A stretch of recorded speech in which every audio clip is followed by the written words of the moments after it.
Bienvenue dans Smart Bourse, votre émission quotidienne sur Smart for Change pour rester à l'écoute des marchés chaque jour, du lundi au vendredi à 17h. Si vous nous suivez en direct, à la télévision, via vos box, émission que vous retrouvez chaque soir en replay sur bismart.fr ou encore en podcast sur l'ensemble de vos plateformes préférées. Au sommaire de cette édition ce soir, le mouvement du jour qu'on va décrypter avec nos invités dans un instant, c'est la chute libre qu'on a pu observer pour l'euro contre le dollar, notamment après la publication d'enquêtes de conjoncture, d'indicateurs PMI, comme on les appelle, qui ont été particulièrement mauvais pour le mois de novembre. Ils ont été publiés pour la France, pour l'Allemagne, pour l'ensemble de la zone euro. L'indice synthétique composite montre qu'on est proche d'avoir une contraction générale de l'activité, peut-être en zone euro, en tout cas en agrégé.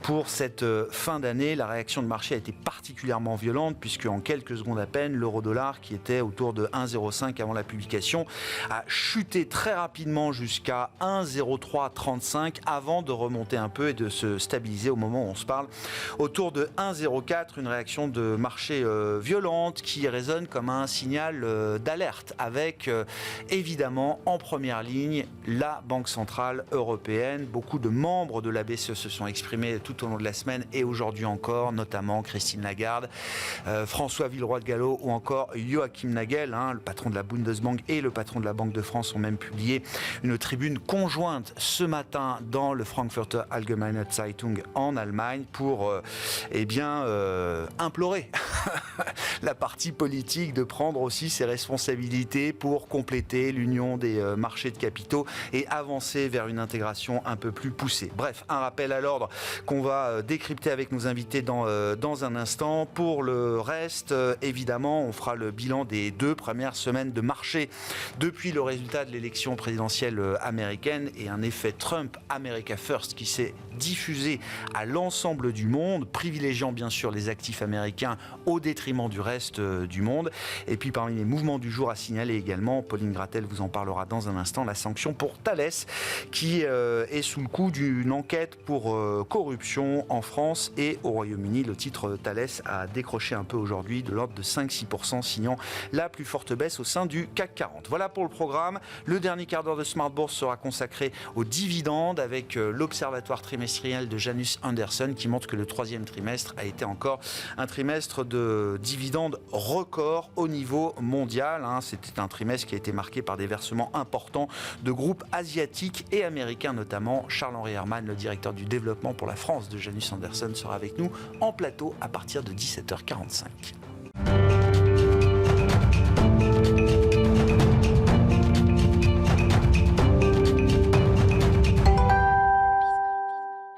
Mais d'abord, tendance mon ami, chaque soir en ouverture de Smart Bourse, les infos clés du jour sur les marchés avec Pauline Gratel. Bonsoir Pauline. Bonsoir. Le mouvement du jour, c'est le décrochage violent qu'on a pu observer de l'euro dans la matinée. Oui, l'euro a connu une séance de chute libre face au dollar, marquant un plus bas depuis 2 ans à 1,0335, quand il était encore autour de 1,05 hier. La raison de ce violent décrochage vient des enquêtes PMI en zone euro, exécrables pour le mois de novembre. Les chiffres sont tous inférieurs aux attentes et signalent une contraction de l'activité qui s'aggrave.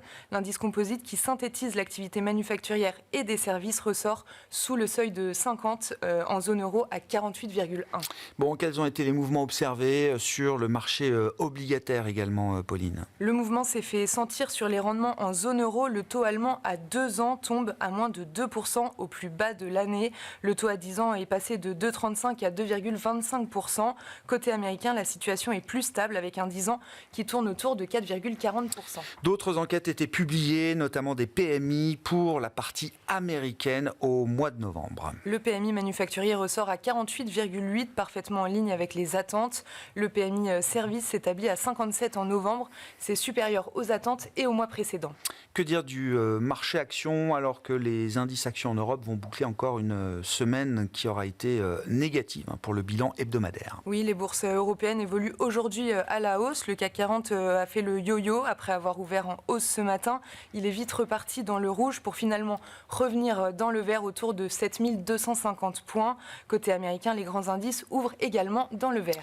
Et puis le bal des nominations se poursuit aux États-Unis et le bal des démissions également, puisqu'on l'a appris, le président de la SEC, l'autorité des marchés financiers, a donné sa démission. Gary Gensler va donc quitter la SEC. Oui, et ça tombe plutôt bien pour Donald Trump qui voulait justement l'écarter. Il quittera ainsi son poste le jour de l'investiture de Trump, le 20 janvier prochain. Dans le milieu, il était connu pour être l'ennemi des crypto-monnaies parce qu'il souhaitait les réguler comme des produits financiers classiques. Du coup, le marché des cryptos salue ce départ et le Bitcoin touche du doigt les 100 000 $.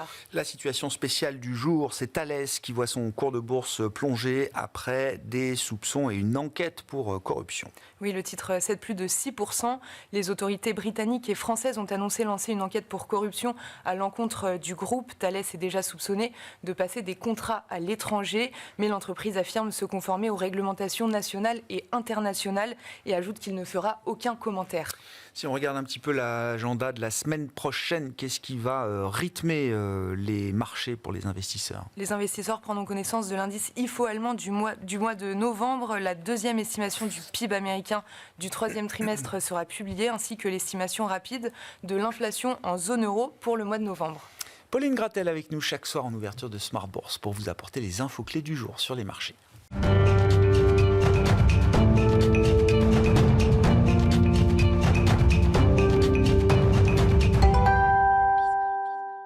Trois invités avec nous chaque soir pour décrypter les mouvements de la planète marché. Régis Béguet est avec nous, associé et gérant chez Zadig Asset Management. Bonsoir Régis. Bonsoir Grégoire. Cyriac d'ailleurs nous accompagne également, gérant diversifié chez Sanso Longchamp Asset Management. Bonsoir Cyriac. Bonsoir. Et Axel Bott est avec nous également, le directeur de la stratégie de marché d'Ostrom Asset Management. Bonsoir Axel. Bonsoir Grégoire. Parlons de l'euro, du décrochage qu'on a pu observer là sur la séance. C'est vrai que c'est en intraday un mouvement quand même assez violent. Le marché, visiblement, a vu dans la livraison des enquêtes PMI du jour pour le mois de novembre un signal d'alerte majeur. Encore une fois, 150 pips de baisse sur une publication de PMI, ça n'arrive pas tous les jours. Alors, les enquêtes sont très mauvaises. C'est vrai qu'on a longtemps expliqué dans cette émission qu'il y avait sans doute un problème de fiabilité peut-être dans ces enquêtes PMI par rapport à d'autres enquêtes et par rapport à la réalité des chiffres durs qu'on pouvait observer après coup. Axel, néanmoins, la réaction de marché reste violente sur des publications et des enquêtes qui sont particulièrement mauvaises. Qu'est-ce que ça signifie pour la suite ? Ça signifie qu'on fait un peu le lien entre la réaction probable de la Banque centrale qui était déjà quelque part dans un biais assez accommodant, puisqu'ils ont baissé les taux déjà 3 fois cette année, en accélérant plutôt la cadence, en baissant même au mois d'octobre. On sait que c'est un peu le seul instrument sur lequel ils peuvent jouer, étant donné qu'ils ne veulent pas revenir sur la politique quantitative qui continue d'avoir l'effet inverse, c'est-à-dire d'avoir un effet de restriction monétaire. Donc les taux, le 2 ans qui passe en dessous de 2%, l'euro qui plonge alors instantanément avant à peu près de se stabiliser vers un 0,4, mais tout le monde, on voit aussi dans les commentaires, a un peu en ligne de mire la parité éventuellement, qui pourrait être la réaction naturelle aussi des marchés d'échange en cas de politique tarifaire très agressive de la part de Donald Trump. Normalement, le change doit s'ajuster. Donc, quelque part, c'était le chemin le moins résistible, en quelque sorte, et donc tout le monde dans ce sens-là. À la baisse de l'euro, et puis quelque part on met une certaine pression sur la Banque centrale aussi pour savoir quelle peut être la fonction de réaction de la BCE. Ouais, et c'est une pression qui conduit à quoi du point de vue de la Banque centrale européenne ? Prochaine réunion c'est le 12 décembre avec mise à jour des projections du staff de la BCE. On en est encore à attendre 25, c'est un minimum. Est-ce que ça peut être plus ? Est-ce que le discours de la Banque centrale européenne peut changer, pivoter ? Alors, ils vont être effectivement confrontés au pas. Je pense que c'est un peu se griller une option que de faire 50 maintenant avant de savoir ce que Trump va faire ensuite. Donc, il y a cet aspect de temporalité qu'il faut prendre en compte. Maintenant, les marchés sont partagés entre 25 et 50. De plus en plus, on voit éventuellement un mouvement de 50 points de base. On aura la révision du cadre économique et financier avec une certaine fragilité dans le scénario de la BCE qui nous dit que la productivité va remonter, que les salaires vont spontanément baisser et les dernières données de salaire ne vont pas dans ce sens-là du tout. Donc Donc ils ont un scénario un petit peu fragile de ce point de vue-là. Ouais. On viendra probablement matérialiser les risques baissiers qui avaient été déjà pointés du doigt par Christine Lagarde dans des révisions qui vont être un petit peu à la baisse probablement. On a eu la révision du PIB allemand, déjà mécaniquement ça induira peut-être un peu de modération dans les projections de croissance. Donc le biais accommodant sera communiqué, ça c'est sûr. Ouais. Cyriac, sur la réaction de l'euro, là, sur une publication de PMI, on a des PMI tous les mois, ils étaient déjà pas bons le mois précédent, ils sont encore moins bons ce mois-ci, certes, mais on sent quand même que le marché, il y a des attentes qui se créent, qui deviennent quand même très fortes sur l'Europe, et une réaction à attendre, que ce soit de la part de la Banque Centrale Européenne, ou peut-être plus généralement du politique, mais les marchés ont plutôt tendance à se tourner assez immédiatement vers la BCE dans ce genre de configuration. Oui, je pense que le politique, c'est quand même une vision très longue pour les investisseurs, en tout cas sur le change en particulier. La réaction, elle est assez logique parce qu'on nous a vendu une petite histoire en disant que la zone euro avait touché le fond de la piscine et qu'on allait rebondir et que la croissance 2025 serait supérieure à 2024.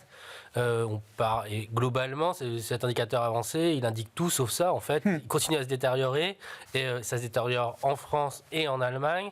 Le global de la zone euro, il se détériore aussi. Donc, on n'a pas encore le détail Italie, Espagne, etc. Mais on peut s'attendre à ce que ça soit pas bon non plus.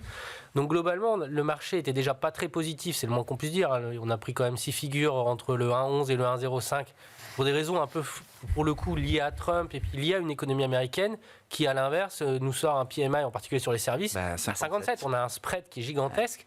Donc la réaction des marchés, elle est violente, mais d'une certaine manière, elle est justifiée. Alors le 1,03, 30 ou 35, c'était certainement too much, un peu exagéré. Mais le 1,04, il me paraît logique. Et dans cette dynamique-là, vous avez d'un côté une banque centrale américaine. On est en train de se réfléchir s'il va y avoir 1, 2 ou 3 baisses de taux, et c'est plutôt 1 ou 2 jusqu'à juin 2025. En zone euro, quand on cumule, on est plutôt à 5 ou 6 baisses de taux. Donc le carry trade, donc le différentiel de taux, il est déjà défavorable à l'euro à l'instant T, et il va l'être d'autant plus dans 6 mois. Et les cambistes, les spécialistes du change, ils savent ça. Et donc la réaction marché, elle est finalement assez, logique. Le seul élément qui est un peu étonnant, c'est peut-être la violence, parce que tout le monde est long dollar aujourd'hui, c'est très consensuel, mais ça veut juste dire que malgré cette position... Il y a encore de la place, quoi. Il y a encore de la place. Ouais. Du point de vue de la BCE, est-ce que ça peut... là aussi, on a des discours qui commencent à... des colombes, comme on dit, qui commencent à être un peu plus vocales quand même. Je ne pense pas que la BCE soit particulièrement sensible à une baisse de l'euro contre dollar à court ou moyen terme, en tout cas, de mon point de vue. Non, mais au PMI, je ne sais pas. Le PMI, fait qu'elle ait baissé back-to-back en octobre, ça venait aussi dans le sillage d'enquêtes de conjoncture qui commençaient à se dégrader, quoi. Oui, mais là, je rejoins ce qui a été dit. Je pense que les 50 BP, je veux dire encore une fois, la Fed a mieux géré que la BCE. 50 BP, il fallait le faire au début pour marquer les esprits. Le faire maintenant le faire maintenant, je trouve que c'est tirer une cartouche pour pas grand-chose. On sait que la dynamique n'est pas terrible. Ils vont baisser de 25 BP, ils vont certainement le faire à chaque fois. Mais on n'est pas de mon point de vue, en tout cas, on n'est pas encore dans une situation assez catastrophique. Et en tout cas, dans le discours de la BCE, on n'est pas non plus dans cette situation-là pour taper de 25 BP. Maintenant, on parle de l'IFO la semaine prochaine. Il y a les chiffres d'inflation. L'inflation en zone euro, elle n'est pas non plus, pour l'instant, elle ne montre pas ce choc aussi violent que sur les indicateurs avancés. Donc moi, je considère que la BCE, je la vois plutôt à baisser de 25 BP, mais par contre à nous faire des baisses de 25 BP systématiquement à chaque réunion, en fait. Est-ce qu'on est déjà dans un cas où une BCE qui resterait sur la retenue, alors avec un biais accommodant, prendrait le risque de devoir aller peut-être plus bas en termes de taux terminal que ce qu'elle imagine aujourd'hui? Est-ce que c'est ça la manière dont le risque s'équilibre aujourd'hui? Oui. Est-ce qu'on en est là? Oui, d'accord. Oui, je pense que la BCE, potentiellement, par rapport à sa projection, on verra comment c'est révisé en décembre, mais par rapport à ses projections, je pense que la BCE est capable, va potentiellement aller plus bas, parce que ce qu'elle n'a pas anticipé, c'est la dégradation de la croissance. Maintenant, est-ce que ça serait une bonne stratégie de baisser de 50 BP en décembre? Connaissant la BCE, après on peut être surpris. La Fed, quand elle a baissé de 50 BP, le consensus n'était pas à 50 BP. Mais la BCE n'est pas la Fed et les membres ne sont pas les mêmes. Donc globalement, je pense qu'elle est plus à l'aise à peut-être baisser un peu plus bas, à coût de 25, que d'aller à 50 et finalement d'avoir aujourd'hui une visibilité qui n'est pas énorme. Ouais.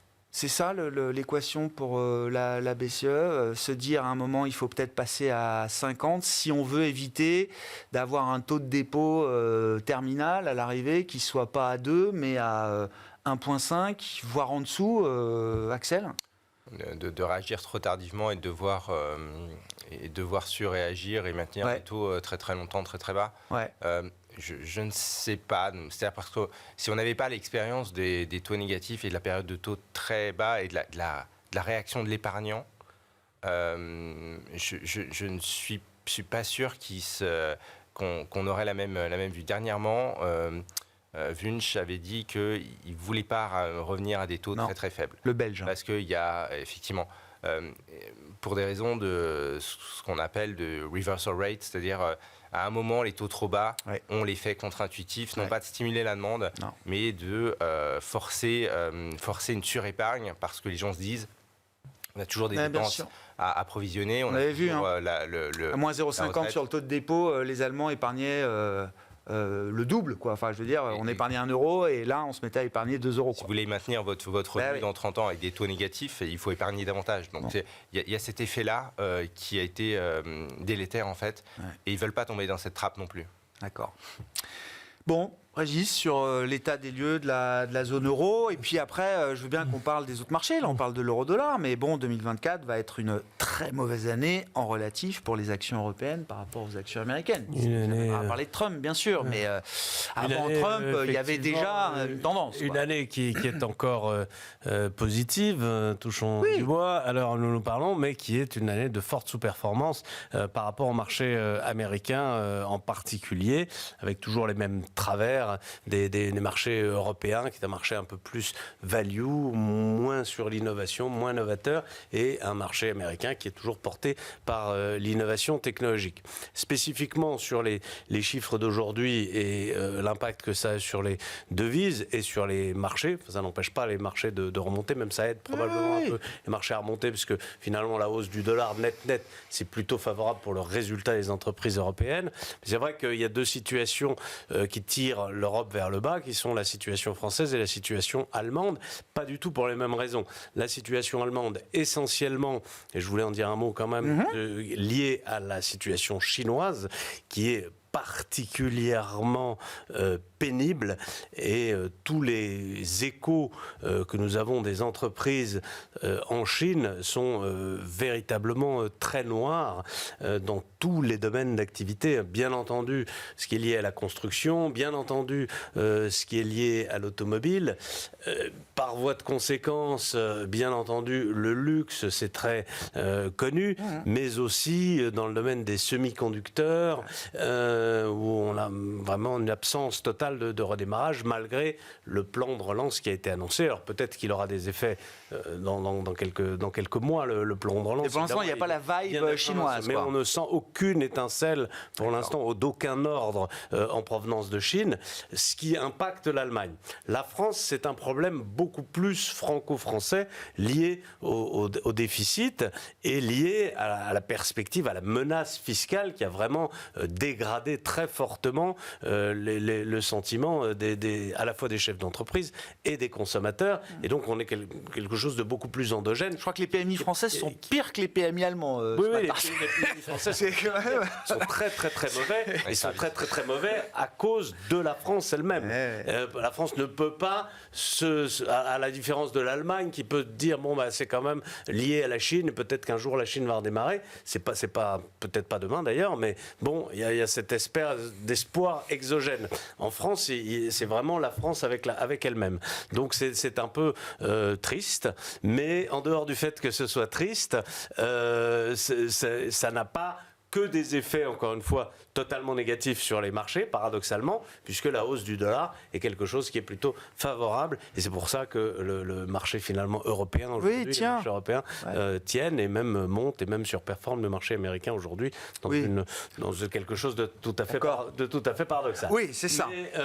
À contre-tendance du reste de l'année, quoi. À contre-tendance du reste de l'année, à contre-tendance de l'intuition qu'on pourrait en avoir aussi au vu des résultats. Après, spécifiquement sur le marché américain, C'est vrai qu'il y a eu un enthousiasme assez extraordinaire autour de Trump. Il faut quand même se dire qu'aux États-Unis aussi, on a d'énormes problèmes de déficit budgétaire. Alors évidemment, on est dans le super too big to fail et bon, en relatif, tout le monde ayant un peu le même problème, on peut se dire que ça n'en est plus un puisque tout le monde l'a. Mais la politique extrêmement incitative de l'administration à venir peut quand même aussi poser des problèmes budgétaires. Donc l'enthousiasme sur cette relance américaine pourrait aussi retomber quelque peu dans les semaines qui viennent. D'ailleurs, intéressant de voir que, je le répète depuis plusieurs jours, mais autant Donald Trump a très vite trouvé son secrétaire d'État, son secrétaire à la Défense, tout un nombre de secrétaires, autant le secrétaire du Trésor se fait attendre. Oui. Et bon, on a a priori 2 noms en lice pour l'instant. Kevin Warsh, qui est un ancien de la Fed, gouverneur de la Réserve fédérale américaine, et Scott Bessent, qui reste visiblement en lice, qui est un ancien gérant de hedge funds. On avait Mark Rowan aussi, qui fait partie peut-être des personnalités qui pourraient accéder au Trésor, qui lui est plus côté private equity. Bref, plutôt des gens de marché, enfin Warsh étant économiste, mais les autres sont plutôt quand même des gens de marché. C'est intéressant quand même de voir le profil ou les profils que Trump interviewe aujourd'hui pour ce genre de poste. Oui, alors c'est d'autres... Vous connaissez le futur secrétaire du Trésor, peut-être, Régis. Scott Bessent, j'ai connu par le passé, effectivement, lorsqu'il était chez Soros, puisque Bessent a fait une grande partie de sa carrière chez Soros avant lui-même de monter des hedge funds à titre Et c'est des bons personnel. profils pour le Trésor américain, ça, alors ? Écoutez, déjà, c'est quand même fascinant. C'est-à-dire que, imaginez en France et même en Europe, au sens plus large, d'avoir un ancien gérant de hedge fund comme ministre de l'économie, secrétaire au Trésor. Oui, non, on n'imagine pas. Il y a quand même un écart culturel, si vous voulez, qui est assez étonnant. Et puis, ce qui est aussi amusant, c'est que Soros est quand même quelqu'un qui était plutôt côté démocrate, grand opposant des républicains. Et donc, on voit qu'il y a aussi une certaine porosité, finalement, entre les deux parties de l'échiquier politique. Après, est-ce qu'il fera un très bon secrétaire au Trésor ?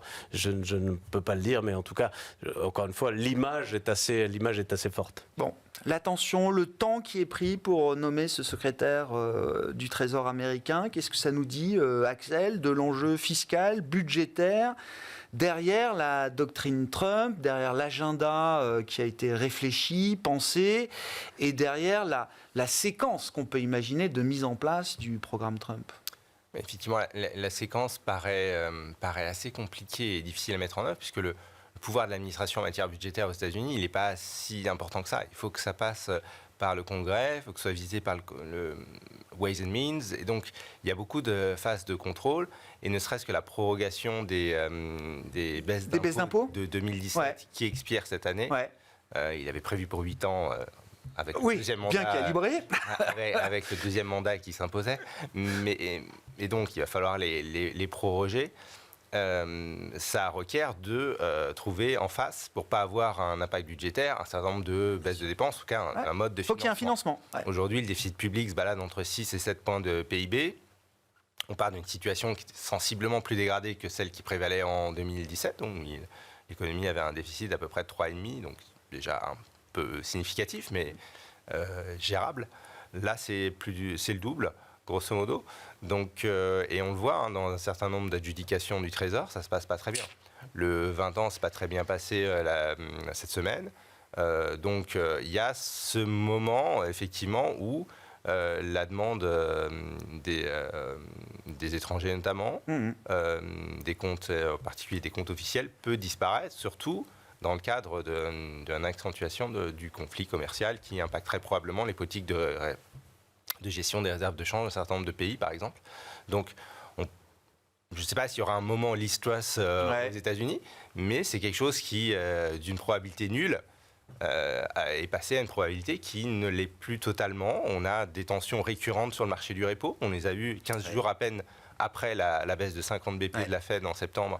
Le passage de fin de trimestre, mais aussi quelques jours après, on a vu des tensions importantes. Et puis, on sait que ces rouages, avec le rôle des hedge funds, justement, qui jouent disons, le lien entre les dérivés et le cash et arbitre ces marchés, si ces rouages se grippent un peu, on peut imaginer que la capacité du Trésor à rallonger sa dette, ce qui normalement est une priorité, va être compliqué. Et il n'est pas certain d'ailleurs qu'on puisse, et c'est la même chose sur l'impôt sur les sociétés, il n'est pas certain qu'on puisse rapidement la baisser à 15% parce que c'est un des vecteurs principaux de financement de l'Inflation Reduction Act, dont Musk veut probablement un petit peu réduire l'ampleur. On va essayer de faire les fonds de tiroir pour réduire les crédits qui n'ont pas été dépensés. Mais si ne serait-ce que ne pas les monter à 28% crée déjà un trou budgétaire en fait. Ouais, je comprends. Donc la trajectoire n'est plus celle du CBO à 6 points de PIB jusqu'à ce que Morgan on s'écarte déjà. Probablement 8, 9 à court terme.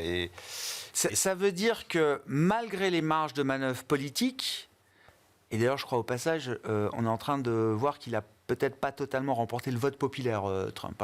Tous les derniers décomptes montrent qu'il est peut-être pas à 50% du vote populaire. En revanche, sur le vote des grands électeurs, évidemment, il n'y a pas de doute là-dessus. Mais malgré ces marges de manœuvre politique qui pouvaient laisser suggérer un Trump un peu en mode Fast and Furious, cette fois bien préparé, je me ferai pas avoir, le spoil system, tout ça, j'ai bien compris. J'ai 2 ans jusqu'au mi-mandat pour faire tout ce à quoi j'ai réfléchi, ou mes équipes ont réfléchi depuis quelques temps. Vous dites c'est pas si évident que ça en fait. C'est pas si évident que ça. Le vote populaire est une chose, mais ça traduit bien l'étroitesse de la majorité à la Chambre des représentants. Vous retournez trois républicains qui, eux, vont par exemple être confrontés à l'impact des tarifs dans leur propre circonscription. Bien sûr. Ça va être très compliqué en fait. Il aura des résistances même au sein du Parti républicain. Il n'y a pas que des Trumpistes fanatiques au sein du marché. Il y a des intérêts particuliers qui c'est pas MAGA partout alors. Peuvent être amenés, comme on l'a dit, à se retourner si leurs propres électeurs, eux, sont défavorablement impactés par la mesure. D'accord. Donc un Trump plus raisonnable, hein. Vous êtes d'accord avec cette idée? Enfin raisonnable, en tout cas, qui sera... c'est antinomique. Non, mais c'est la politique d'une manière générale. Sur les marchés financiers en économie, on surestime quand même la plupart du temps l'impact de la politique. D'abord parce qu'il y a une capacité des politiques à agir qui, on le sait... Tout dépend. Tout dépend de la disruptivité de la politique que vous mettez en place. Oui, mais dans les démocraties, quand il y a des contre-pouvoirs, les contre-pouvoirs se mettent en place. Alors dans les pays qui sont pas démocratique, c'est un peu différent sans doute, mais dans les démocraties, il y a beaucoup de contre-pouvoirs qui fait que votre marge de manœuvre par rapport à votre campagne, elle est toujours, ça veut dire quoi? Limitée. En outre, la dynamique macroéconomique est elle-même bien plus forte que la politique. Donc si vous avez une récession, vous êtes obligé de mettre le cycle de l'eau dans votre vin, etc. Bien sûr. Mais ça veut dire quoi du point de vue du marché? Parce que en 2 semaines de Trump 13, là vous dites le marché est déjà allé très loin, trop loin, au bout de ce qu'on pouvait anticiper en matière d'effet Trump sur les actifs. C'est ma conviction. Oui, je pense que le marché il a surjoué l'impact éventuel de l'élection de Trump, qui encore une fois aura sans doute des conséquences, mais sans doute bien moins spectaculaires que ce que le marché a joué. Donc 2 semaines après, on dit quasiment que c'est un non-événement, quoi. Non, mais j'entends. C'est la politique. La politique, c'est pas les marchés, c'est pas l'économie. Syriac sur Trump, l'effet Trump sur les marchés. Et évidemment, la question impossible, mais la séquence, quoi. C'est-à-dire, est-ce qu'il y a quand même l'idée que ça peut être fast and furious et qu'on va essayer de pousser tout ce qu'on peut faire le plus vite possible avant les prochaines élections de mi-mandat, ou est-ce qu'il va y avoir tout de suite des limites, que ce soit côté politique ou que ce soit du côté des marchés? Je rappelle, et je suis pas sûr que ça ait beaucoup changé de ce point de vue-là, un des indicateurs simples préférés de Donald Trump pour mesurer son succès permanent, c'est le Dow Jones. Entre renverser les flux migratoires, mettre des tarifs pour tout le monde, mettre le déficit à 2 points supplémentaires, et le Dow Jones, il faudra peut-être faire des choix à un moment quand même. Oui, la cohérence du programme. On est d'accord qu'il y a une forme d'incompatibilité derrière tout ça. Bon. Exactement. Il y a beaucoup de choses dans votre question. Globalement, la réaction des actions américaines post-Trump, déjà le premier point, c'est que le marché, encore une fois, a bien anticipé ce qui allait se passer. Si vous regardez le rallye, il commence pas du tout le 4 novembre, il commence mi-septembre. Même un peu avant. Ça commence à surperformer assez nettement. Ouais. Ça, c'est le premier élément. Après, la surperformance des actions américaines, si vous regardez sur les 10 dernières années, les actions américaines, c'est 8 années où ça surperforme l'Europe sur les 10 dernières années. Si vous regardez le S&P, enfin les actions américaines sur un MSCI World, à l'instant T, c'est 77%. En début d'année, c'était 73%. Enfin, en clair, aujourd'hui, l'Europe est minuscule et il faut juste avoir en tête que le Japon, aujourd'hui, c'est 5% sur un MSCI World. Dans les années 80, c'était 40%. Ouais. Donc il y a des dynamiques quand même vraiment de fond. Et à mon avis, Trump, il appuie où il peut peut-être mettre un peu de nitro dans un moteur, mais sur le fond, la dynamique, elle est déjà là. Elle est déjà très favorable aux actifs américains, qu'on le veuille ou qu'on le regrette ou pas quand on est en Europe, mais dans les faits. Et donc je pense que Trump va juste rajouter un petit peu de force sur cette dynamique-là. Alors, ce qu'il faudrait, ça serait que l'Europe, la zone euro en tout cas, réponde. On voit que les Chinois essayent de répondre, mais même eux ont beaucoup de mal. Mais la zone euro n'étant pas unie, c'est très compliqué. Après, pour répondre vraiment sur l'impact de Trump, c'est quand même intéressant de voir qu'il y a eu, en particulier les small caps américaines ont bien performé. Ils ont monté de 6% sur la journée post-élection. Mais derrière, en relatif, ça commence déjà à faire pchit. Personnellement, je pense néanmoins que, par exemple, sur les small caps, il peut y avoir un rattrapage pour des questions de valorisation, parce que le programme de Trump, qu'on le veuille ou non, il est plutôt favorable aux petites entreprises américaine, et donc globalement il peut y avoir des choses à jouer. On voit que le secteur bancaire a aussi extrêmement bien performé. Il faut se rappeler que c'est un secteur qui avait très bien performé en 2016-2020 parce que ce qu'annonce Trump, et je pense que il y a des éléments qui sont un peu des effets d'annonce sur la politique migratoire. Si vraiment il applique ce qu'il dit, les États-Unis auront un problème, et la Fed en particulier sur la question d'inflation. Si vous enlevez 2 à 3 millions de travailleurs sur des salaires faibles où les Américains ne veulent pas aller, il va falloir monter les salaires et ça va créer de l'inflation. Donc, à un moment donné, ça ne marchera pas. Mais par exemple, sur les banques, je pense qu'il va être capable de le faire et que là, il y aura un impact qui sera assez simple. C'est-à-dire que la dérégulation, à moyen terme, on l'a déjà ça peut être un problème. Ça peut être un problème, mais à court terme, ça veut dire que les banques américaines vont être capables de cracher. Et ce qui va encore par rapport à la problématique qu'on disait, les banques européennes ne vont pas être dans le même combat que les banques américaines. Et donc, ça ne va pas forcément nous aider. Mais sur cette idée du rouleau compresseur que sont les actions américaines, amplifiées aussi peut-être, magnifiées par un peu d'effet Trump supplémentaire, enfin, je veux dire, ça donne encore envie d'essayer de se diversifier un peu ou de moins en moins? De moins en moins. C'est aussi simple que ça. On imagine encore que 2025, que tous les ingrédients soient en place pour une nouvelle année de surperformance des actions américaines par rapport au reste du monde? Ou est-ce qu'il peut y avoir, des idées de retour un peu à des écarts moins larges, quoi? L'élément qui permettrait un retour à ça, c'est les niveaux de valorisation. Vous achetez des actions, le Nasdaq est à 27, l'Europe est à 12, et la Chine est à 10 en PE. Donc globalement, à un moment donné, l'élastique il se tend, mais il ne peut pas non plus se tendre. Je ne pense pas qu'on ira. Mais il y a une réalité qu'on oublie un peu trop souvent, c'est quand vous regardez les dynamiques bénéficiaires sur le PE, il y a le price et il y a le earning. Oui. Le prix, certes, il monte aux États-Unis, il monte beaucoup plus vite, mais les earnings, quand vous regardez sur les 5 dernières années ou même sur les 10 dernières années, il n'y a pas photo. On est incapable de sortir des résultats aussi bons qu'aux États-Unis. Et malheureusement, il peut y avoir des excès un petit peu à certains moments, mais sur le fond, de manière fondamentale, les actions américaines prennent des parts de marché. Et c'est assez logique. On prenait l'exemple de Nvidia, évidemment, hier, et un analyste me racontait qu'à la veille de chaque publication, le PE d'NVIDIA revenait sur sa moyenne long terme de 10 ans, en tout cas, qui est autour de 35. C'est-à-dire qu'avec les ajustements des analystes juste avant la publication, le PE se retrouve toujours autour de 35 à la veille d'une publication trimestrielle de NVIDIA. Oui, là, il y a un petit chiffre amusant là-dessus. J'adore. Le résultat d'NVIDIA du 3e trimestre 2024 correspond au chiffre d'affaires d'NVIDIA du 3e trimestre 2023. J'avais pas su. C'est vrai qu'il n'y a pas beaucoup d'entreprises en un an, c'est spectaculaire. De cette manière-là. Sur l'exceptionnalisme américain, du point de vue des marchés, Axel, qu'est-ce que ça vous inspire là en tant que stratégiste? Effectivement, ce qu'on a vu en 2 semaines, on a même l'impression que Trump a détruit ou accéléré accéléré des choses, mais les corrélations ont été complètement détruites. On a vu des séances où l'Europe pouvait faire plus 2, moins 3, et puis les US à plus 1 ou plus 2. C'est-à-dire qu'il y a vraiment... Il y a un découplage qui est spectaculaire depuis même mars-avril, en fait. Si vous regardez l'Eurostoxx 50 et le S&P, vous avez une corrélation très proche pendant les 2 années précédentes. Et puis, en gros, on était à peu près à 4009, 5000 en avril. En mars-avril sur l'Eurostoxx, on y est aujourd'hui. Et le S&P est à 6000.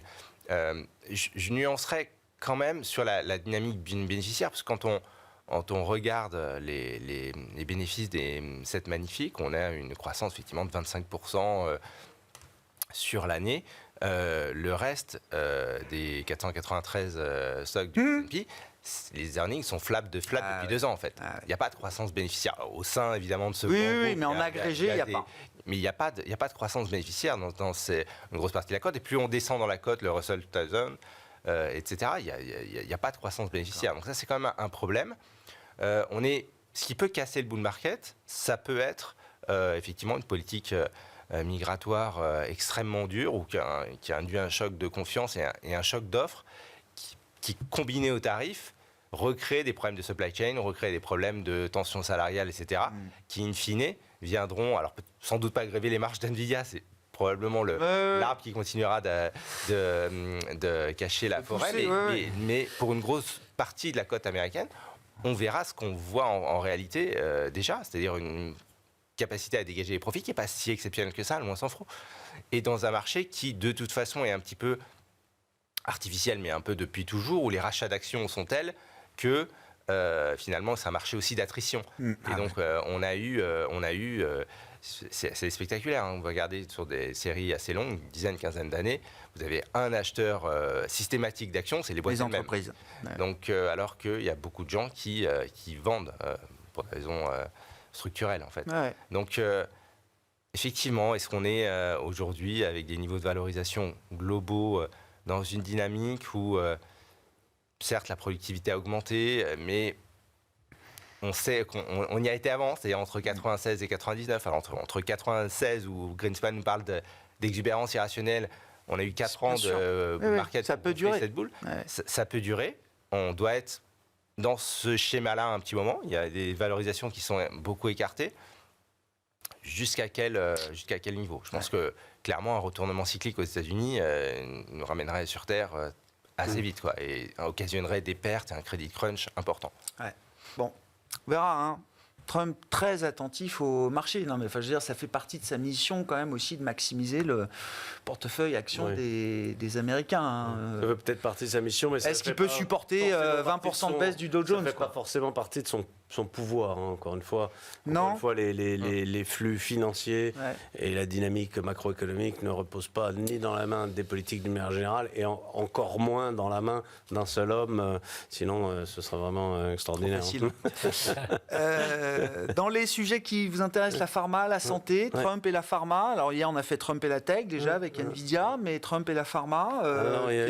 Donc Trump et Robert Kennedy Jr., c'est ça ? Robert Kennedy, RFK. Okay. Absolument. Ok, on verra. Là, j'ai déjà vu que Matt Gaetz s'était retiré de lui-même avant de se faire censurer par le Sénat. Donc on verra ce qu'il en est des autres. Mais pour l'instant, il est exactement. Il est pressenti, nommé pour être ministre de la Santé. Là aussi, oui. Alors c'est Robert Kennedy, c'est quelqu'un donc qui était candidat indépendant à la présidence et que Trump a convaincu de rejoindre. Enfin, comme Trump l'a convaincu de le rejoindre, pardon, et d'abandonner sa candidature en lui disant on appliquera ton programme. Ce qui est assez surprenant parce que le discours assez anti-pharma de RFK est quand même plutôt à tonalité démocrate qu'à tonalité républicaine traditionnellement. On en revient à ce qu'on disait tout à l'heure. Encore faut-il que le Sénat approuve la nomination de RFK. Les intérêts de l'industrie pharmaceutique se trouvent beaucoup plus dans les mains des sénateurs républicains que dans les mains des sénateurs démocrates. Et donc la probabilité, elle n'est pas nulle, la probabilité qu'il soit nommé, mais elle n'est sans doute pas supérieure à 50%. C'était Hillary Clinton et quelques tweets qui faisaient trembler la Voilà, pharma qui faisaient trembler la pharma, pour exactement. la présidentielle 2016. C'est une sorte de tradition. Oui. si vous voulez. Après, Oui. concrètement, de la même manière que sur beaucoup d'autres sujets, qu'on ait eu Obama, Bush avant lui, Trump, etc., tout ça ne change pas grand-chose à la fin de l'histoire. Le système de santé américain est un système extrêmement complexe. Il y a 3 systèmes. Il y a un système privé qui fait l'essentiel de la rentabilité. Ensuite, vous avez Medicare et Medicaid. Et puis ensuite, vous avez les PBM, etc. Vous avez les rebates. C'est vraiment un système extrêmement complexe qu'on ne peut pas réformer en un claquement de doigts. Ce qui a fait très peur. D'ailleurs, Obamacare a survécu à Trump. Oui, bien sûr. Ce qui fait très peur chez RFK, c'est son discours anti-vaccin qu'il a développé pendant le Covid, essentiellement. Ça fait peur parce que c'est un discours générique. Enfin, c'est l'ensemble des vaccins ou ça reste très circonscrit à la période Covid qui a été particulière. Je pense que déjà, il y a une petite confusion de ce point de vue-là. C'est-à-dire que c'est quelqu'un qui était très porté sur le vaccin Covid. Et peut-être qu'il ne faut pas généraliser son mode de pensée à l'ensemble de la vaccination. Par ailleurs, il y a quand même des autorités sanitaires aux États-Unis indépendantes. Alors certes, on peut changer les gens qui sont à la tête de ces autorités sanitaires, mais enfin, il y a des preuves scientifiques sur l'impact des vaccins sur la santé publique et sur le nombre de morts qu'une personnalité politique à lui seul ne peut pas complètement balayer d'un revers de main. Donc ce qu'il peut faire, c'est marginalement rendre facultatif des vaccins qui étaient obligatoires, des choses comme ça, mais il ne peut pas effacer non plus du territoire américain la vaccination. Après, il est pas totalement irrationnel. Il y a des choses qui paraissent assez sensées. Par exemple, il veut séparer la Food and Drug Administration en la Food Administration et la Drug Administration, ce qui, par exemple, en Europe est tout à fait le cas. Vous avez une administration pour les médicaments, une autre administration pour... c'est pas très disruptif, ça. C'est pas complètement disruptif. Non, j'en sais rien, je ne sais pas. On en a fait un épouvantail, mais dans son discours très foisonnant, exactement, il y a aussi des choses qui peuvent être rationnelles et qui peuvent être discutées, qui peuvent pas être si disruptives que ça pour l'industrie pharmaceutique. Il veut interdire, mais ça pour nous Européens, encore une fois, c'est quelque chose qui n'est pas si surprenant que ça. Il veut interdire la publicité pour les médicaments à la télévision.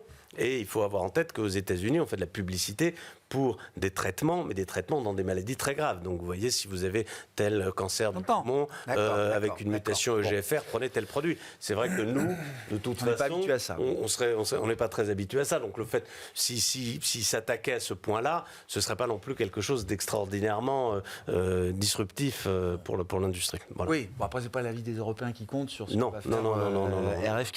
Le problème des prix, évidemment, c'est un sujet. Ouais. Qu'est-ce qu'on fait sur les marchés? Alors, notamment quand on gère une stratégie européenne chez Zadigem, Régis, c'est quoi une bonne stratégie sur les actions européennes aujourd'hui là? Mais il faut quand même profiter de la dynamique de l'économie américaine. Hein, donc chercher les boîtes qui sont pluguées sur America First. Quoi. Beaucoup, oui, bien sûr. C'est le paradoxe d'ailleurs de l'industrie pharmaceutique qu'on vient d'évoquer, puisqu'il y a des menaces internes, mais il y a aussi des opportunités sur ce même territoire américain. La hausse du dollar, c'est quelque chose qui leur est très favorable par définition, puisqu'ils consolident la moitié de leurs profits en dollars. Et puis la baisse de la fiscalité, potentiellement quelque chose qui leur est aussi favorable. Vous avez l'industrie de la construction qui est très exposée aux États-Unis, l'industrie de la publicité.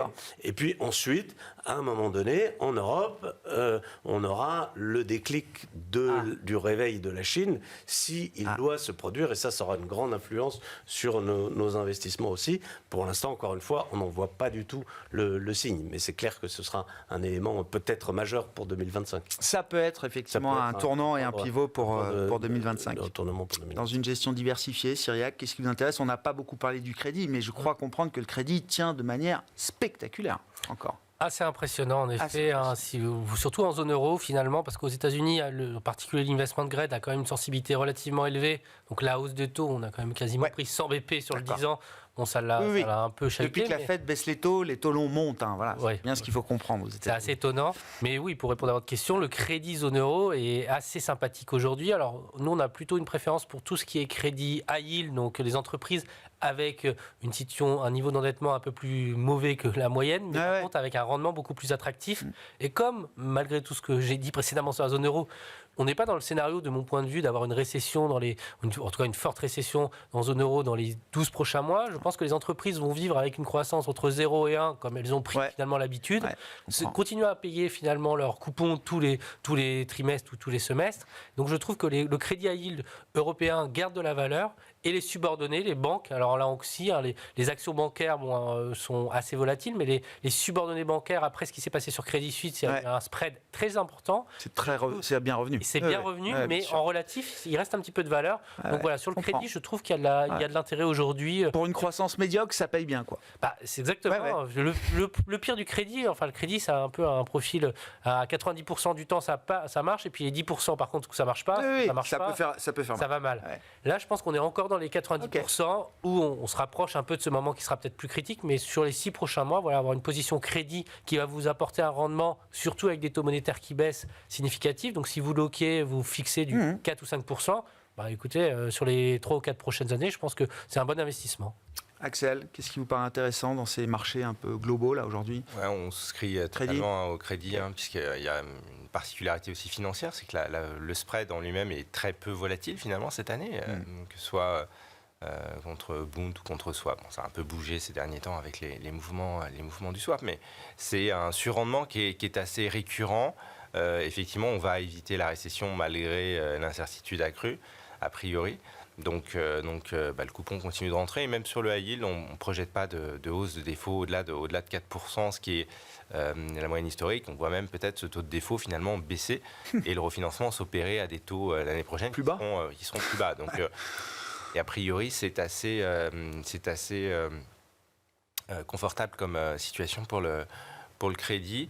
L'inflation s'est un peu renchérie, donc c'est peut-être un petit peu moins le trade que ça pouvait l'être il y a quelques mois en arrière encore, quand le marché avait un petit peu naïvement projeté la baisse du prix du pétrole, même s'il y a toujours un peu, je pense, d'inertie d'inflation qui peut rendre cette classe d'actifs, disons, attrayante pour couvrir l'hypothèse d'une hausse des taux d'intérêt.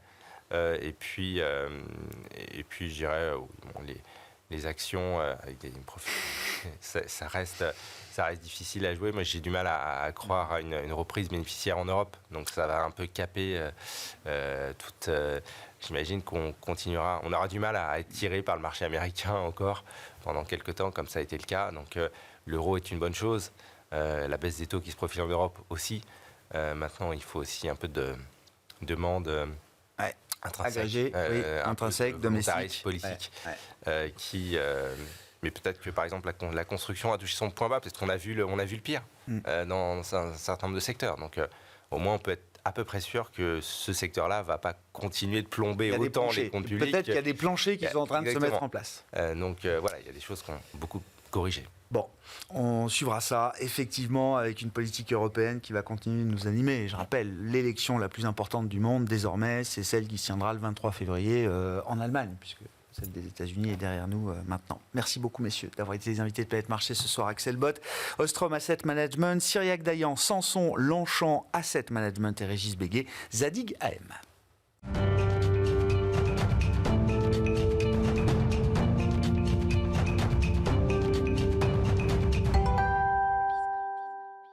Le dernier quart d'heure de Smart Bourse, chaque soir, c'est le quart d'heure thématique. Le thème ce soir, c'est celui des dividendes, avec un rendez-vous trimestriel que nous avons avec les équipes de Janus Henderson Investors et leur baromètre, leur observatoire des dividendes mondiaux publié chaque trimestre depuis de nombreuses années maintenant. Charles-Henri Herman, directeur du développement pour la France, notamment chez Janus Henderson, est à mes côtés en plateau. Charles-Henri, bonsoir. Bonsoir Grégoire. Nous parlons donc des dividendes mondiaux versés au troisième trimestre de cette année 2024. Quels sont les grands enseignements de ce rapport trimestriel, Charles-Henri ?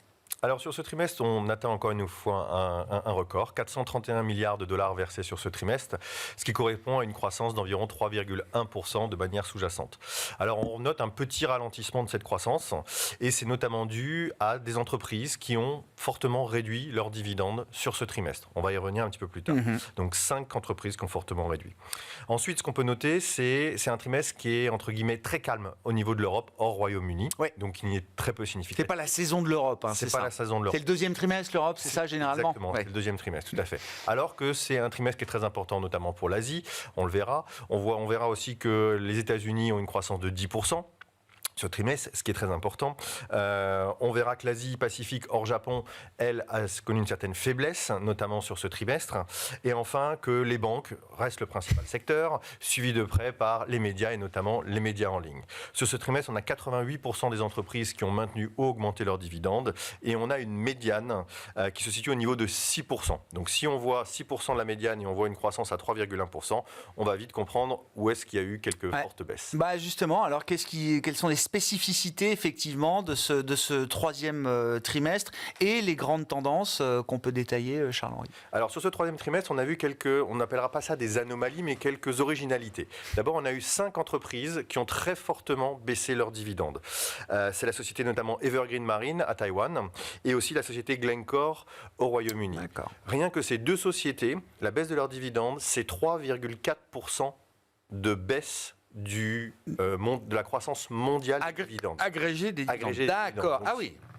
Donc c'est un impact très très fort. Ah ouais. C'est pour ça que je parle de petite anomalie, parce qu'on ne voit pas souvent ce type d'impact. On a 3 autres sociétés qui ont réduit drastiquement leurs dividendes. C'est la société Czech en République tchèque, donc ça impactera sur l'Europe. La société Petroleo Brasileiro au Brésil et Vel aussi au Brésil. Donc on voit ça, c'est une première un petit peu tendance. La deuxième tendance de fond, c'est qu'on voit que les dividendes spéciaux ont tendance à réduire énormément. Ça a été déjà le cas sur les premiers trimestres de cette année. C'est encore plus significatif sur ce troisième trimestre. Donc ça a un impact finalement, puisque vous le savez, il y a la croissance sous-jacente et la croissance globale. La croissance sous-jacente exclut ces dividendes spéciaux, donc ça a un impact évidemment nul là-dessus, mais par contre, ça a un impact sur la croissance globale.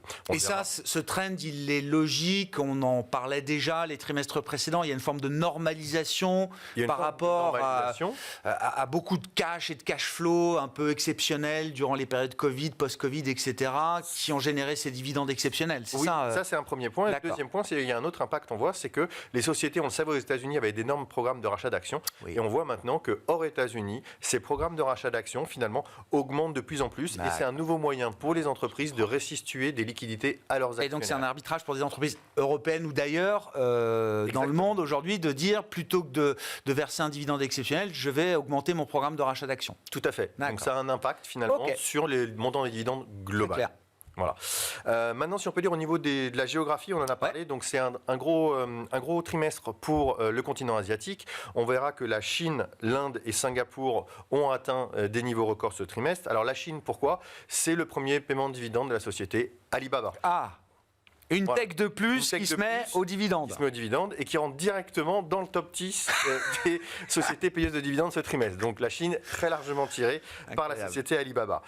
Donc vraiment une société qui tire la Chine. À l'inverse, en Inde, finalement, c'est un éventail de sociétés. Donc je n'en nommerai pas spécialement parce que c'est vraiment de nombreuses sociétés qui ont augmenté leurs dividendes. Et à Singapour, ça s'est démarqué par l'augmentation des dividendes des sociétés bancaires. Il y a beaucoup de banques à Singapour. Donc c'est les bancaires qui ont tiré Singapour sur la partie Pacifique hors Japon. À l'inverse, sur le reste de l'Asie-Pacifique hors Japon, on voit plutôt des réductions de dividendes, notamment à Taïwan, on l'a cité tout à l'heure, la société Evergreen Marine qui a réduit ses dividendes. Mais c'est le cas aussi à Hong Kong ou en Australie, où le secteur minier, notamment en Australie, continue à peiner et à peser. Sur le continent, aux États-Unis, les États-Unis, c'est 10% de croissance. 10% de croissance, exactement. C'est un très gros trimestre. Pourquoi? On voit que cette année, par rapport à l'année dernière, 2 sociétés sont des nouvelles payeuses de dividendes. Et je vais revenir sur le secteur. Alors, ce sont les médias en ligne ou technologies. On verra où est-ce qu'on veut les classer. Mais la société Meta et la société Alphabet, qui, pour la première année, versent des dividendes. Donc, ça a tiré fortement les États-Unis. On voit que 96% des sociétés américaines ont augmenté leurs dividendes ou les ont maintenus sur ce trimestre. Donc, ça note aussi la forte, on va dire, santé économique des sociétés aux États-Unis. Changement de profil, non mais je le rappelle à chaque fois parce que Apple, Microsoft étaient déjà parmi les premiers payeurs de dividendes au monde. Maintenant, on a Meta, Alphabet qui s'y mettent également. Alors, dans la liste des GAFAM historiques, il doit manquer Amazon, je pense, qui ne verse pas encore de dividendes. Et Nvidia, bien sûr, qui n'en verse pas encore aujourd'hui. Mais on voit que la tech... Un petit point à la fin qui va être intéressant. Bon. Mais ça change le profil pour l'investisseur quand même, d'avoir des boîtes comme ça qui versent du dividende récurrent et en montant important, effectivement. Parce qu'elles ont des liquidités. Ah bah bien sûr, bien sûr. Tout à fait, qu'elles ont accumulé depuis un certain nombre d'années, puisqu'elles n'en payaient pas pendant de nombreuses années. Si je viens maintenant sur l'Europe, c'est un trimestre très calme pour l'Europe, 3,9% de croissance, donc on voit un léger ralentissement d'Europe, mais encore une fois, ce n'est pas significatif parce qu'il y a assez peu de sociétés qui payent des dividendes. Il y a 3 pays qui représentent la moitié des dividendes en Europe, c'est l'Espagne, la France et les Pays-Bas sur ce trimestre. Si on regarde plus spécifiquement la France, c'est une augmentation de 8,5%. Alors ça paraît gros, mais en fait, encore une fois, il n'y a pas énorme de paiement de dividendes en montant. Donc finalement, les pourcentages varient très vite. Voilà. La plupart des sociétés françaises qui ont augmenté l'ont augmenté de manière forte. Et ça a été diminué par Total Energy qui, elle, a baissé légèrement son dividende. Donc on voit une certaine croissance qui est ralentie. Si on regarde d'un point de vue des secteurs maintenant, je l'ai dit tout à l'heure, les banques et les médias qui ont tiré vers le haut, le secteur minier notamment, et les transports qui ont tiré vers le bas. Les banques, donc, c'est 1/5 du montant total des dividendes sur ce trimestre, avec une croissance de 6,6%. Donc on voit qu'il y a toujours une forte croissance sur ce secteur. Sur les médias, on en a parlé, médias en ligne, donc Meta et Alphabet, qui tirent vers le haut.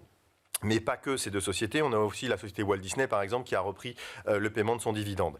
Un chiffre intéressant, le montant, la croissance de ce secteur sur ce trimestre par rapport à l'année dernière, c'est 166%.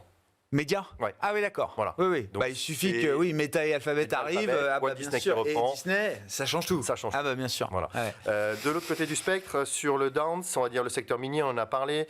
On le voit notamment avec Glencore, avec la société Vale au Brésil, le secteur des transports, on va le redire, Taïwan, Evergreen qui a été touché. Mais aussi on voit le secteur de la chimie ou les services publics, avec la société Czech, donc en République tchèque, la société Endesa en Espagne ou la société SSE au Royaume-Uni, qui ont toutes réduit leurs dividendes sur ce trimestre. Qu'est-ce qu'on peut dire en conclusion de tout ça, Charles-Henri, et qu'est-ce que ça appelle comme projection ou prévision pour la suite ? Alors, la première réflexion, c'est que les entreprises, elles constatent qu'il est de plus en plus facile pour elles de se refinancer, finalement. Les banques sont bien capitalisées, elles ont des bons rendements, donc même si les taux d'intérêt baissent, voilà, les créances douteuses, en fait, elles restent sous contrôle. Ça, c'est le premier point. La rentabilité des entreprises, elle est forte, on le voit, elle est solide. Donc, on est plutôt optimiste sur une continuité de la croissance des dividendes pour 2025. Dans un contexte finalement où cette croissance semble se ralentir sur le troisième trimestre, si on compare les chiffres par rapport au trimestre précédent, finalement on voit que c'est simplement quelques entreprises qui ont pénalisé sur le trimestre, mais l'ensemble des entreprises finalement restent sur un rythme de croissance qui est le même que ce qu'on a vu. C'est pas une tendance en début d'année. Ce n'est pas une tendance. Donc compte tenu de tout ça, on va abaisser très légèrement notre chiffre global des dividendes payés à 1730 milliards sur cette année 2024. Donc c'est une croissance globale de 4,2% contre 4,7% initialement prévu. D'accord. Mais finalement, c'est dû essentiellement aux dividendes spéciaux, comme on l'a dit tout à l'heure. Mais nos prévisions sur la croissance sous-jacente, donc hors dividendes spéciaux, hors effet de change, elles restent au même niveau à 6,4% pour cette année.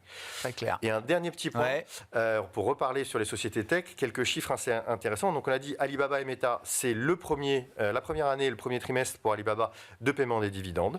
Si on regarde Alphabet, c'est 81 milliards de dollars de liquidités nettes dans son bilan. Ils ont dépensé à peu près un peu plus de 46 milliards en rachat d'actions. Ils ont dépensé sur le début de l'année 5 milliards de dollars en paiement de dividendes.